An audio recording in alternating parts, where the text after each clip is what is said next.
The Grand Hall of the Galactic Council buzzed with excitement. Beings from 1,000 worlds filled the room, their varied forms a testament to the diversity of life in the universe.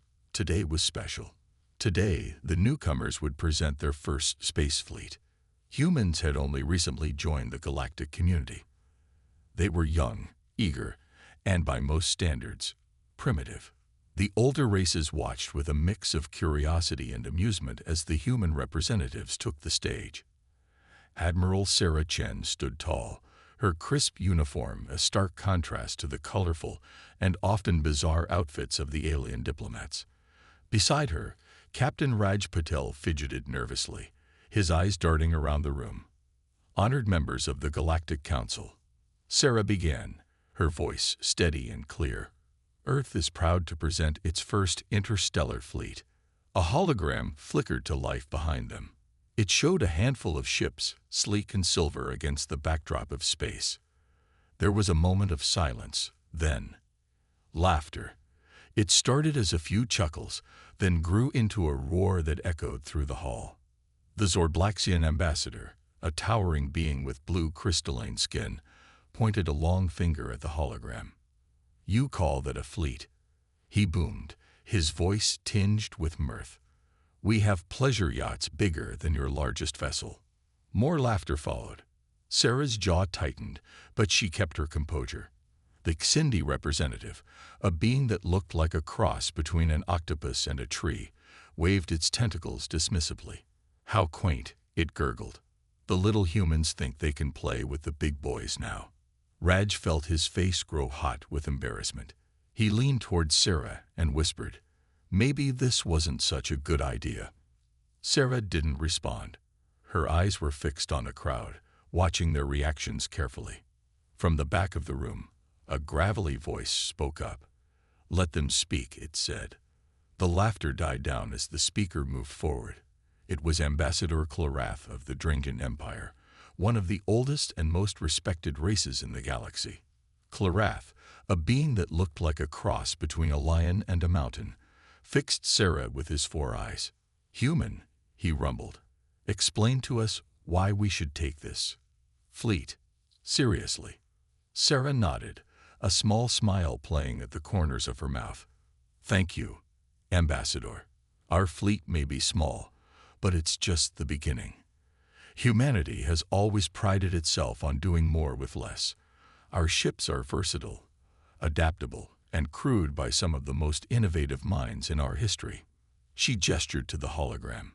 "What you see here is not the limit of our capabilities, but a demonstration of our commitment to joining the galactic community. We know we have much to learn, but we also have much to offer."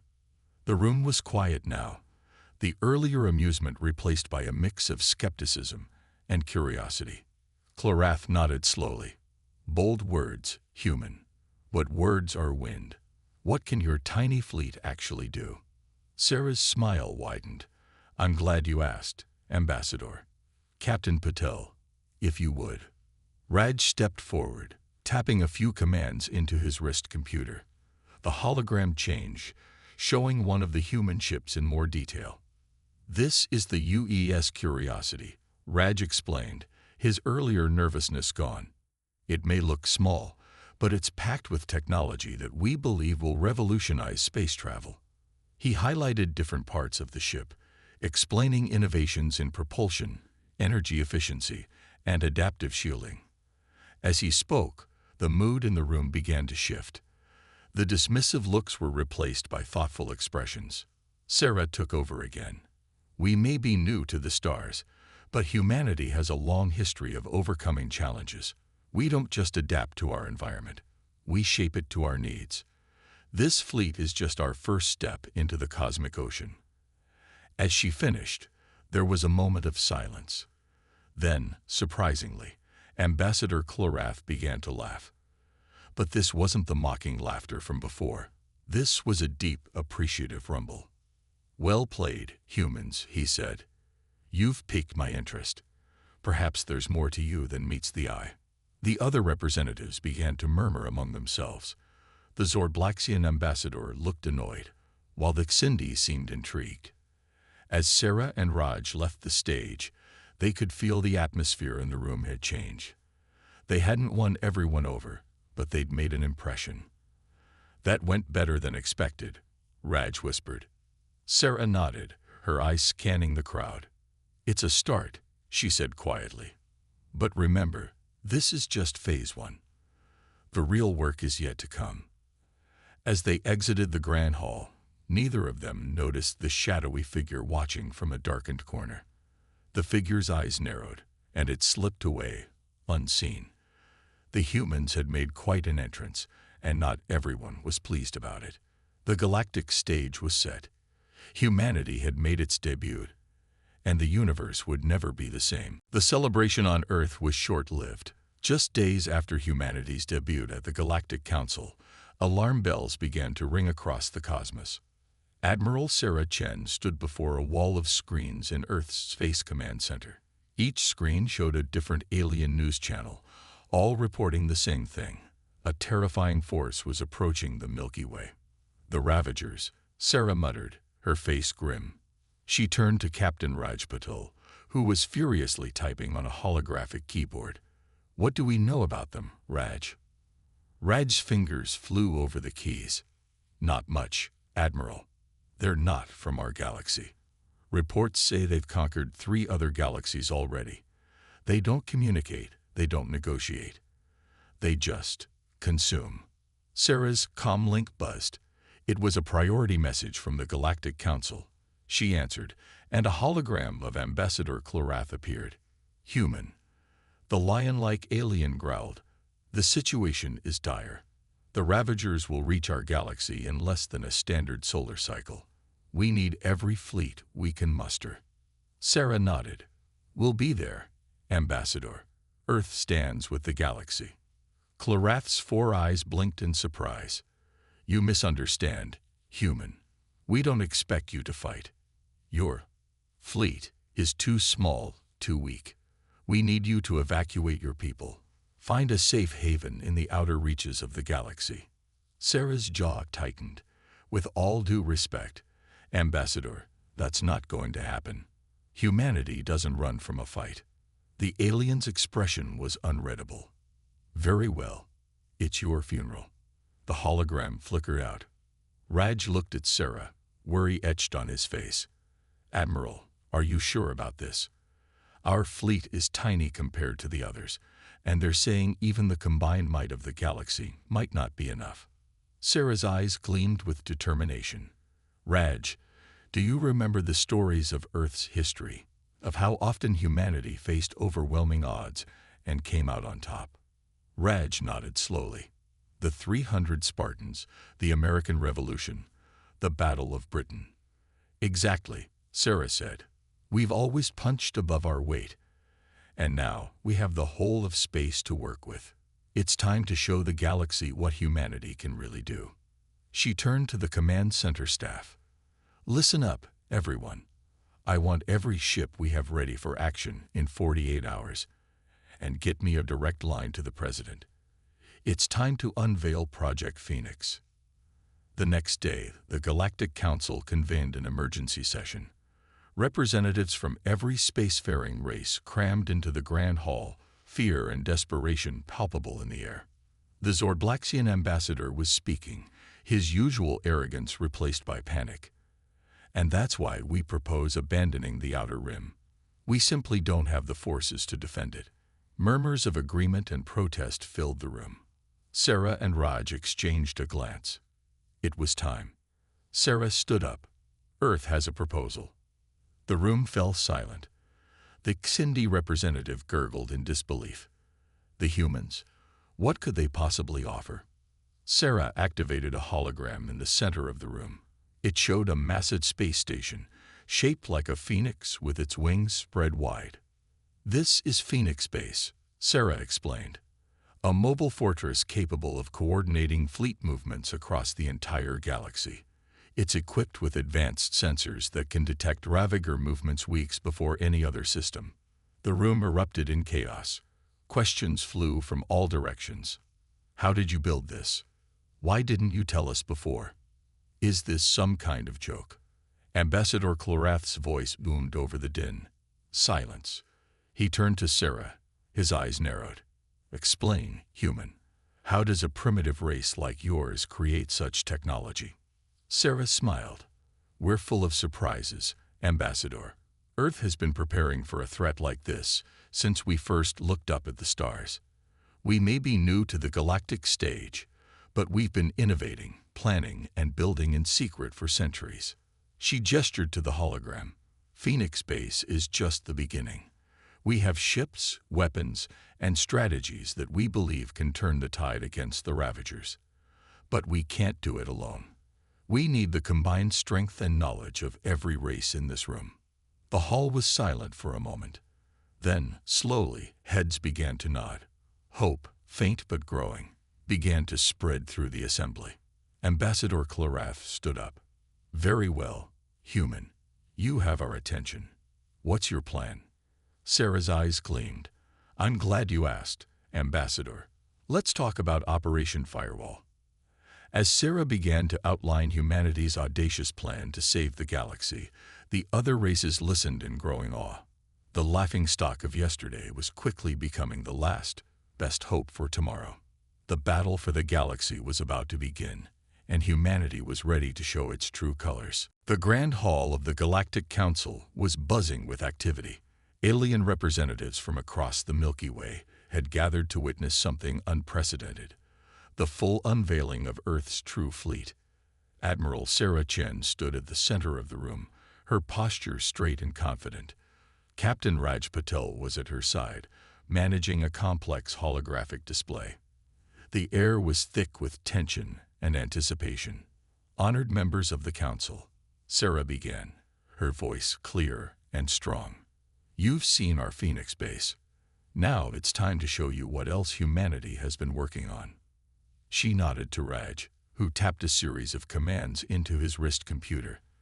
The hologram flickered and expanded, filling the entire hall with a breathtaking display of ships. Gasps echoed through the room. Where before they had seen only a handful of small vessels, now there were hundreds. No, thousands of ships. They ranged from nimble fighters to massive dreadnoughts, each design unlike anything the galactic community had seen before. The Zorblaxian ambassador, his crystalline skin pale with shock, pointed a trembling finger at the display. This is impossible. How could you hide this from us? Sarah smiled. It wasn't easy, Ambassador. For centuries, humanity has been preparing for the day we'd need to defend not just our world, but our galaxy. We built in secret, deep within the asteroid belts of our solar system, and hidden moon bases across a dozen worlds. Raj stepped forward, highlighting different ships in the hologram. Our fleet is divided into specialized task forces. The Hammer-class dreadnoughts for heavy assault, Whisper-class ships for stealth operations, and the Nexus-class for coordinating large-scale battles. The Xindi representatives' tentacles were writhing in agitation. But the technology, it's far beyond what your species should be capable of. Is it? Sarah asked, raising an eyebrow. Or did you simply underestimate us? Humanity has always been driven by curiosity and the need to overcome challenges. We took the basic principles of space travel and pushed them to their limits and beyond. She gestured to a sleek, arrow-shaped vessel. This is the Excalibur. It uses a gravity manipulation drive that allows it to make jumps twice as long as any current ship in the galaxy. And this, she pointed to a spherical ship covered in intricate patterns, is the Tesseract. It can create localized folds in space-time, allowing for instantaneous tactical repositioning. The hall erupted in a cacophony of voices. Some were angry, feeling deceived. Others were awestruck, seeing hope for the first time since news of the Ravagers broke. Ambassador Clorath raised all four of his hands, calling for silence. When the noise died down, he fixed Sarah with an intense stare. Human, you have played a dangerous game. You risked much by keeping this secret. Why reveal it now? Sarah's expression grew serious. Because now is when we need to stand united. The Ravagers are coming, and they threaten not just humanity, but every race in this room. We hid our true strength not out of malice, but out of caution. We needed to understand the galactic political landscape before we showed our hand. She looked around the room, meeting the eyes, or eye equivalents, of each representative. We're not here to conquer or to dominate. We're here to fight alongside you, to defend our shared galaxy. Earth extends its hand in true partnership. A murmur ran through the crowd. Slowly, the mood began to shift. Anger gave way to cautious optimism, fear to determination. The Arcturian delegate, a being of pure energy contained in a humanoid form, floated forward. I, for one, am glad for this deception. The Ravagers would have learned of this fleet eventually. By hiding it, you've given us the element of surprise. Others began to nod in agreement. The Galactic Council, for the first time in millennia, began to unite around a common cause. As the session concluded, representatives flocked around Sarah and Raj, eager to learn more about Earth's fleet and technology. Plans were made, alliances formed, and strategies devised. In the midst of it all, Sarah felt a tap on her shoulder. She turned to see Ambassador Clorath, a grudging respect in his four eyes. "Well played, human," he growled softly. "You've managed to surprise even me. Perhaps your species will be the key to our survival after all." Sarah nodded, her eyes gleaming with determination. "We'll do our part, Ambassador. The real test is yet to come." As the council dispersed, a new sense of hope spread through the galaxy. The tiny fleet that was once laughed at had become the cornerstone of the galaxy's defense. Humanity had stepped onto the galactic stage, not as newcomers, but as potential saviors. The battle against the Ravagers loomed on the horizon, but now, for the first time, the galaxy dared to believe it stood a fighting chance. The massive war room aboard Phoenix Base hummed with activity. Holograms flickered, showing star maps, ship formations, and real-time data from across the galaxy. In the center of it all stood Admiral Sarah Chen, her face etched with concentration as she studied the tactical displays. Captain Raj Patel rushed in, a data pad in hand. "Admiral, we've got updates from the Outer Rim Scouts. The Ravagers' advance fleet has been spotted in the Andromeda galaxy. They'll reach our borders in less than a week." Sarah nodded grimly. "Then we don't have much time. How are our allies coming along with the integration of our tech?" "Better than expected," Raj replied. "The Zorblaxians have successfully adapted our gravity drives to their capital ships.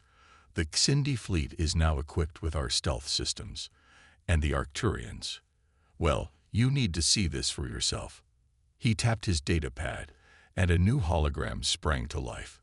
It showed an Arcturian energy being, its form now encased in a sleek, human-designed battle suit. Sarah's eyes widened. "Impressive. How are they adapting to the neural interfaces?" "Like they were born to use them," Raj grinned. The Arcturian ambassador said it's like wearing the void itself. Their conversation was interrupted by a deep, rumbling voice. "Humans, your progress is adequate."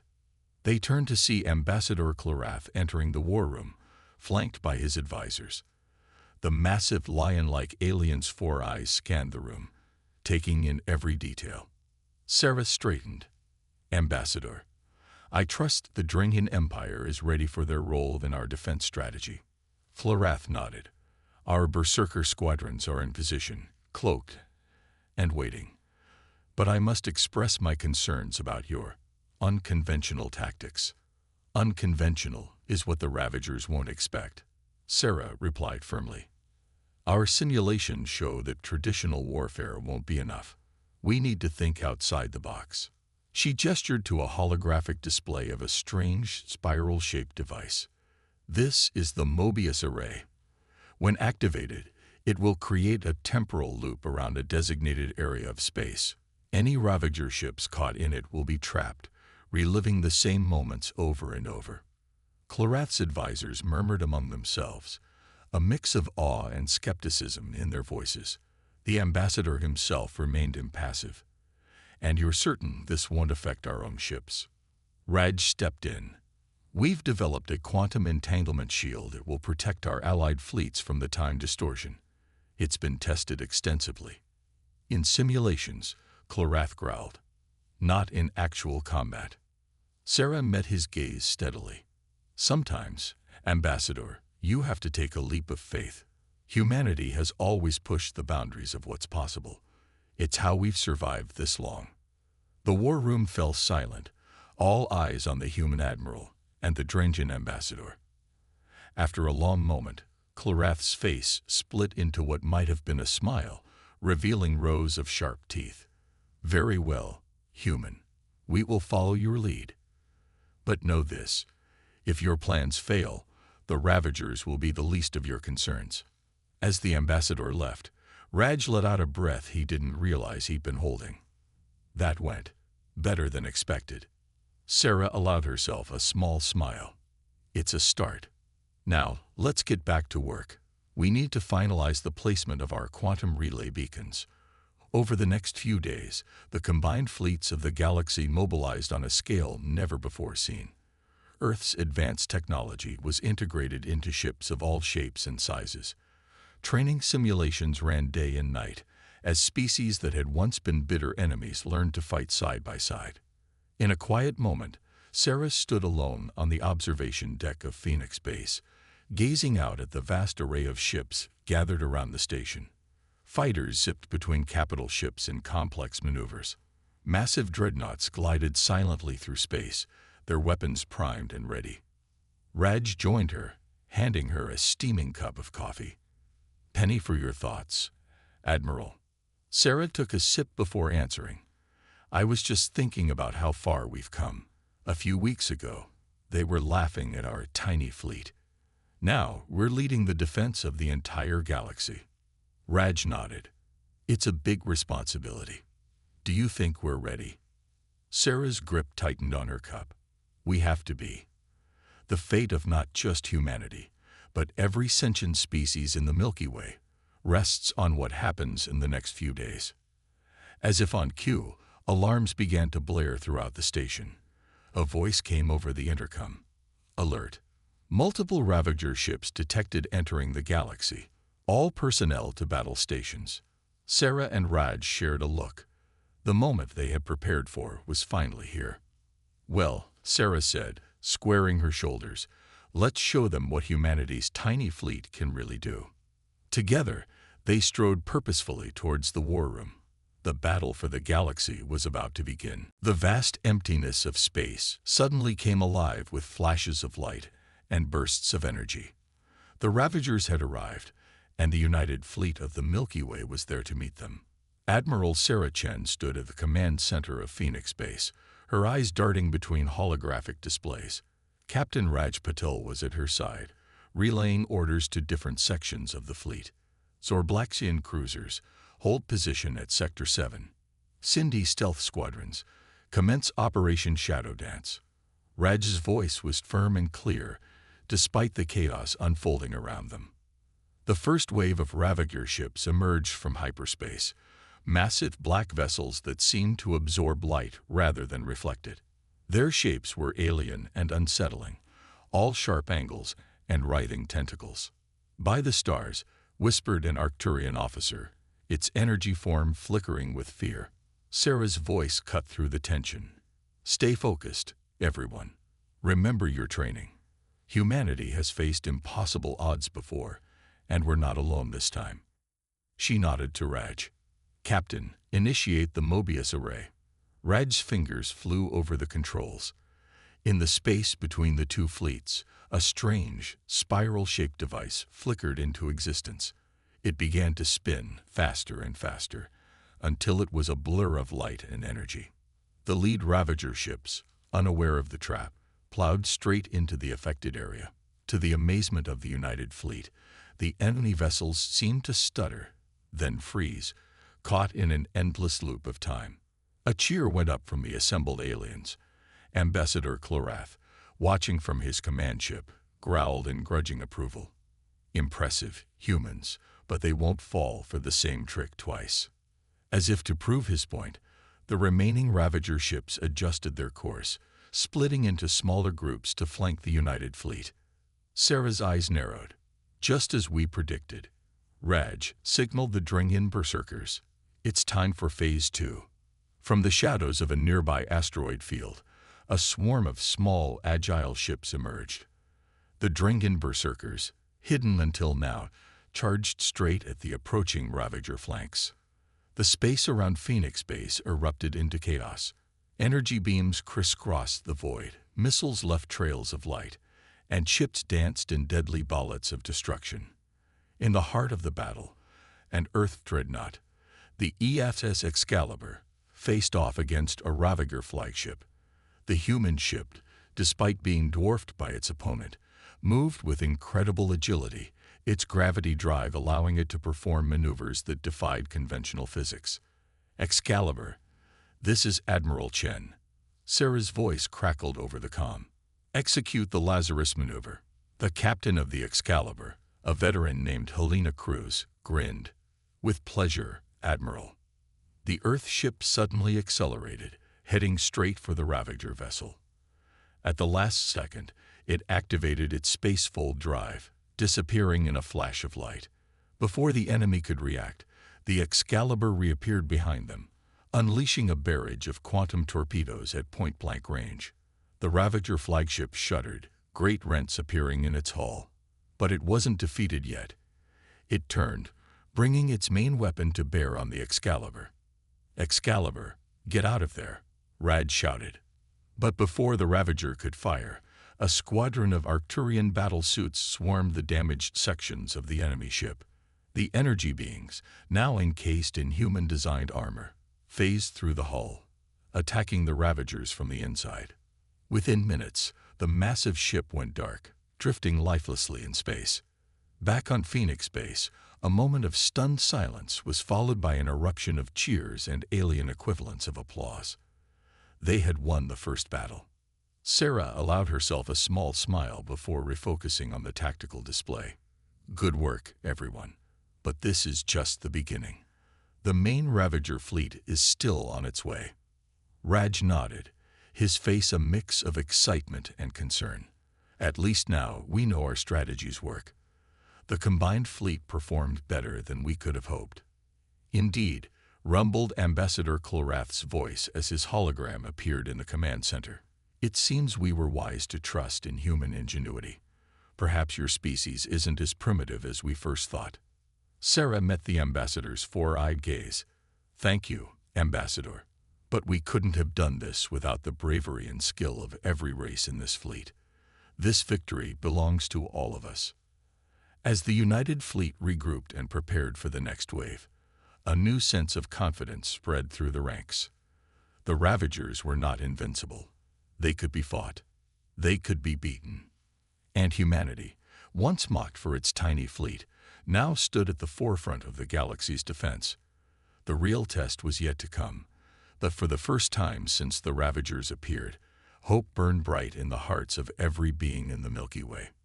Sarah turned to Raj, determination glinting in her eyes. All right, Captain. Let's prepare for round 2. The war against the Ravagers had been raging for weeks. Across the Milky Way, battles flared like supernovas, brief and brilliant against the vast darkness of space. The United Fleet, led by humanity's once-mocked vessels, fought with a determination that surprised even their alien allies. Admiral Sarah Chen hadn't slept in days. She stood in the war room of Phoenix Base, her uniform wrinkled, but her eyes sharp as ever. Holographic displays showed the progress of a dozen battles across the galaxy. Captain Rajpatel entered, carrying 2 steaming cups. Coffee, Admiral. It's the real thing, not the synthesized stuff. Sarah accepted the cup gratefully. Thanks. Raj, any word from the Arcturian front? Raj nodded, pulling up a new hologram. They've successfully pushed back the Ravager advance in the Orion Arm. Those battle suits we designed for them are working even better than we hoped. A smile tugged at Sarah's lips. Good. We needed some positive news. What about the Zordlaxian home defense? Before Raj could answer, an urgent transmission cut through. The hologram shifted to show the face of the Zorblaxian admiral, his crystalline features etched with worry. Humans, we need immediate assistance. The Ravagers have broken through our outer defenses. They're approaching our homeworld.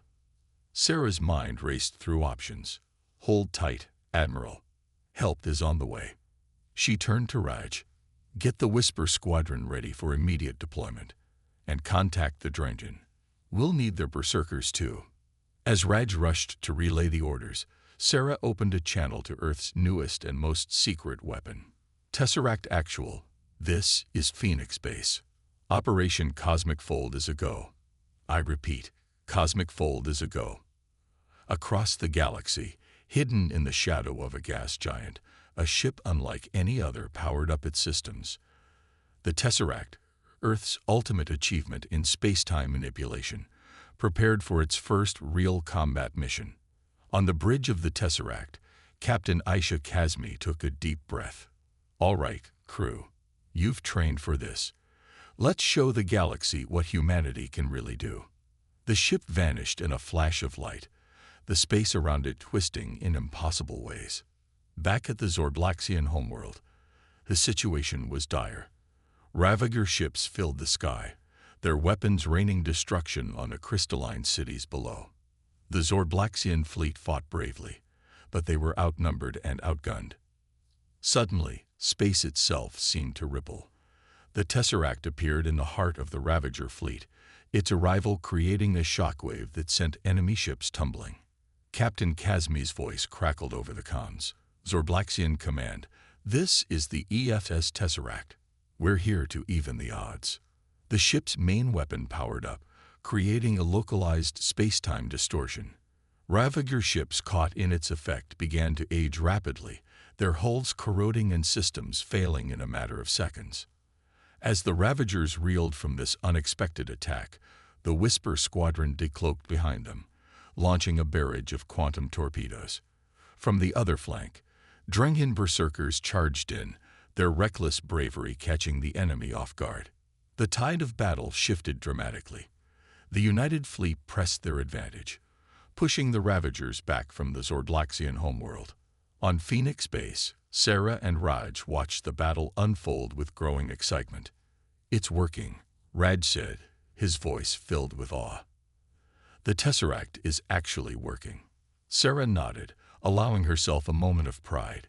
Humanity's greatest strength has always been our ability to innovate, to think outside the box.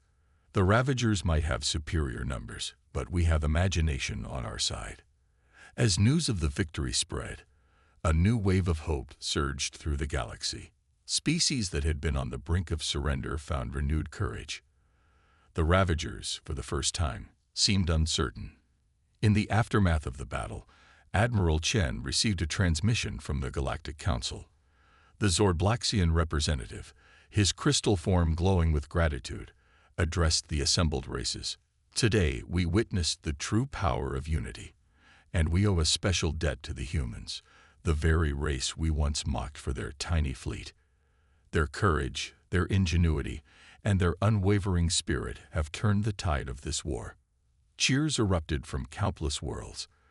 The laughter that had once been directed at humanity now turned to applause and admiration. Sarah turned to Raj, a determined glint in her eye. This is a great victory, but the war isn't over yet. The Ravagers will adapt, and so must we. Raj nodded, pulling up new tactical displays. What's our next move, Admiral? Sarah studied the star maps, her mind already formulating new strategies. Now we take the fight to them. It's time for Operation Cosmic Spear. As the United Fleet prepared for their next battle, one thing was clear. The galaxy would never underestimate humanity again. The race with the tiny fleet had become the vanguard of galactic defense, their innovative tactics and advanced technology leading the charge against the Ravager threat. The final battle loomed on the horizon, and humanity was ready to face it head-on. The stars themselves seemed to hold their breath as the final battle approached. The United Fleet of the Milky Way, led by humanity's ingenious ships, faced off against the main force of the Ravagers. This was it, the moment that would decide the fate of the galaxy. Admiral Sarah Chen stood at the helm of Phoenix Base, now transformed into a mobile command center. Beside her, Captain Raj Patil coordinated the movements of countless ships from dozens of alien races. "All ships report ready," Admiral Raj said, his voice steady despite the tension. "The Zorblaxians, Sindhi, Arcturians, and Dringan are in position. Earth's fleet is primed for Operation Cosmic Spear." Sarah nodded, her eyes fixed on the tactical display. "Send the signal. Let's end this." Across the vastness of space, ships of all shapes and sizes moved into formation. At the center of it all, the Tesseract prepared to make its most daring jump yet. On the bridge of the Tesseract, Captain Aisha Kazmi addressed her crew. "What we do here today will be remembered for generations, not just on Earth, but on every world in the galaxy. Let's make it count." With a flash of light that outshone nearby stars, the Tesseract vanished, taking with it the hopes of the entire Milky Way. Moments later, alarms blared across the Ravager fleet. The Tesseract had appeared in the heart of their formation, its space-time distortion drive tearing holes in reality itself. Ravager ships found themselves suddenly aged to dust or flung into distant parts of the universe. Now, Sarah's voice rang out across all channels. "All ships, engage." The battle that followed was beyond anything the galaxy had ever seen. Zorblaxian cruisers unleashed crystalline beams that shattered Ravager hulls. Sindhi stealth fighters darted between enemy ships, striking with precision. Arcturian battlesuits phased through solid matter, disabling Ravager vessels from the inside. And there, leading the charge, were Earth's ships. The ones that had once been laughed at now proved their worth 1,000 times over. The Excalibur danced between enemy fire, its gravity drive allowing it to perform impossible maneuvers. The Whisper Squadron struck from the shadows, their advanced stealth technology making them all but invisible. In the midst of the chaos, the Dringan berserkers lived up to their fearsome reputation, charging headlong into the thickest concentrations of Ravager ships. Ambassador Clorath's voice boomed over the comms. "For the galaxy." Hour after grueling hour, the battle raged on. Losses mounted on both sides, but the United Fleet fought with a determination born of desperation. They knew that this was their last stand, their final chance to save everything they held dear. As the conflict reached its peak, Sarah made the call she'd been waiting for. "All ships, fall back to safe distance. Tesseract, you have a green light for the Omega Protocol." On the Tesseract, Captain Kazmi took a deep breath. "Initiating Omega Protocol. May the stars watch over us all." The ship's main drive spun up to speeds never before attempted. Space and time bent around it, creating a singularity that began to draw in everything nearby. Ravager ships, caught unprepared, were pulled into the growing vortex. For a moment, it seemed as if the entire universe held its breath. Then, with a flash brighter than a supernova, the singularity collapsed in on itself, taking the majority of the Ravager fleet with it. In the silence that followed, Sarah's voice was barely a whisper. "Did it work?" Raj checked and rechecked his instruments. A slow smile spread across his face. "Confirmed, Admiral. The Ravager fleet is gone. We've won." Cheers erupted across every ship in the United Fleet. Aliens of all species embraced, their differences forgotten in the joy of victory. The galaxy was safe. In the days that followed, the Galactic Council convened to discuss the future.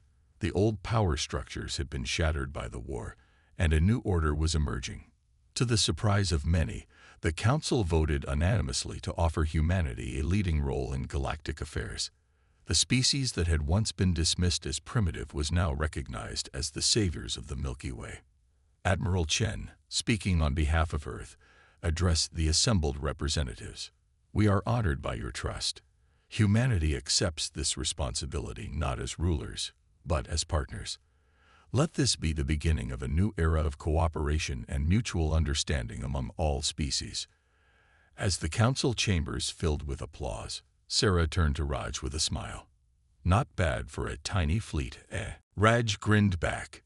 Just imagine what they'll say when we unveil our plans for intergalactic exploration. Sarah laughed, her eyes twinkling with the promise of new adventures. One step at a time, Captain. We've got a galaxy to rebuild first. As the sun rose on a new era of peace and cooperation, the stars seemed to shine a little brighter. The Milky Way had faced its greatest threat and emerged stronger than ever, united by the ingenuity and courage of the very race it had once underestimated. Humanity's journey among the stars was just beginning, and the universe would never be the same.